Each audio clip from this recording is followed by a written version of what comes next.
बिस्मिल्लाहिर्रहमानिर्रहीम। अस्सलाम वालेकुम वरहमतुल्लाहि वबरकातुहू। हादी अमीन के प्यारी बहनों और भाइयों, अल्लाह ताला के शुक्रगुजार आज फिर आपकी खिदमत में हाजिर होते हैं। आप तमाम देखने वालों से गुजारिश है कि जिन्होंने अब तक मेरा चैनल सब्सक्राइब नहीं किया वो सब्सक्राइब कर दें और साथ में मौजूद बेल आई बटन को भी दबा दें ताकि आपको मेरी तमाम आने वाली वीडियो की नोटिफिकेशन मिल सके। तो नाजरीन, आज हम बात करते हैं बाबा फ़रीद के बारे में।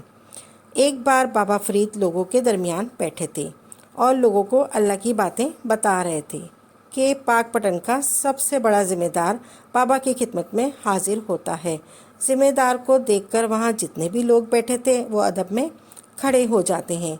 ज़िम्मेदार हाथ बांधकर बेहद अदब से बाबा फ़रीद से अर्ज़ करता है, मैं बहुत परेशान हूँ, इसलिए मुझे अकेले में आपसे कुछ बात करनी है। बाबा फ़रीद मान जाते हैं, जिसके बाद बाबा फ़रीद ज़िम्मेदार के साथ रवाना हो जाते हैं। ज़िम्मेदार बाबा फ़रीद से अर्ज़ करता है, मैं पाक पटन का सबसे बड़ा ज़िम्मेदार हूँ। मेरे पास पाक पटन में इतनी दौलत और जायदाद है कि अक्सर पाक पटन के सारे ज़िम्मेदार भी मिला लो इतनी दौलत नहीं होगी, लेकिन कुछ दिनों से मैं बहुत परेशान हूँ। माली परेशानी है, मेरे कारोबार में बहुत ज़्यादा नुकसान हो रहा है। मुझे समझ नहीं आ रहा मेरे साथ ये क्या हो रहा है। मैंने ऐसा कौन सा गुनाह किया है, मुझे हर तरफ से नुकसान हो रहा है। बाबा फ़रीद ने ज़िम्मेदार की बात सुनी और कुछ देर खामोशी में गुजारा। फिर बाबा फ़रीद ने फरमाया, पहले तुम्हारी हवेली में बिल्लियों का बहुत आना जाना था। बिल्लियाँ तुम्हारी हवेली में आती थी, यहाँ तक कि खाली जगहों पे बिल्ली रहा करती थी और बच्चे भी वहाँ दिया करती थी। लेकिन ऐसा क्या हुआ कि अब तुम्हारी हवेली में बिल्लियाँ नहीं आती? ज़िम्मेदार ने कहा, मैंने कुछ सालों से आला किस्म के मोर पाल रखे हैं। मोर अंडे और बच्चे देते हैं। बिल्लियाँ मेरे मोरों के अंडों और बच्चों को नुकसान ना पहुँचाए, इसलिए मैंने अपने नौकरों को ये हुक्म दे रखा है कि मेरी हवेली में अगर कोई भी बिल्ली नज़र आती है, इस बिल्ली को हवेली से बाहर निकाल दिया करो। जिसके बाद बाबा फ़रीद ने फरमाया कि तुम्हारा दादा एक नहायत ही गरीब शख्स हुआ करता था। वो इतना ज़्यादा गरीब था कि उसके पास 2 वक्त का खाना नहीं होता था।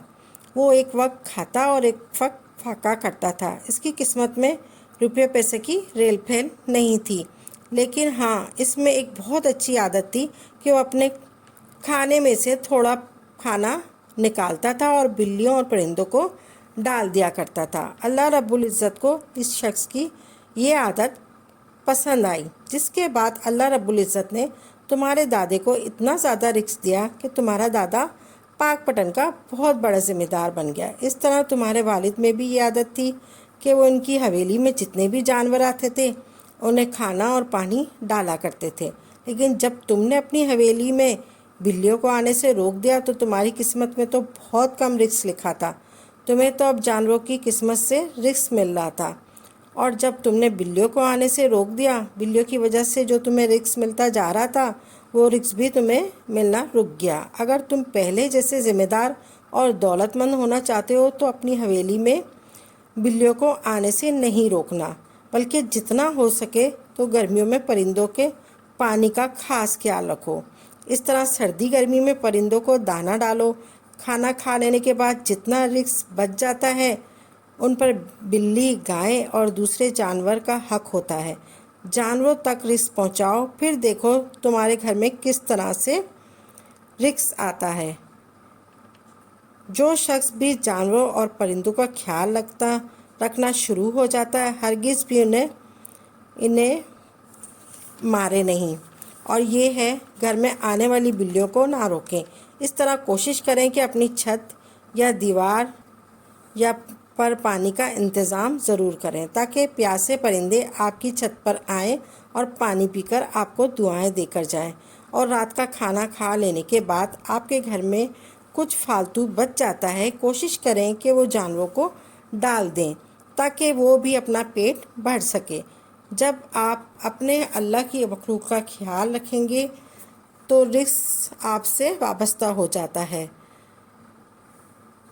अगर आपकी किस्मत में दौलत और रिस्क नहीं लिखा होता تو اس کی قسمت سے مل جاتا ہے۔ اللہ تعالی ہم سب کی مشکل اور پریشانی کو دور کرے اور ہم سب کے رزق میں برکت عطا فرمائے، آمین۔ اور آپ اپنے پیاروں کو صدقے کی نیت سے شیئر کریں تاکہ میری تمام آنے والی ویڈیو آپ کو مل سکے۔ اللہ اپنے حفظ و امان میں رکھے اور دعاؤں میں یاد رکھیں۔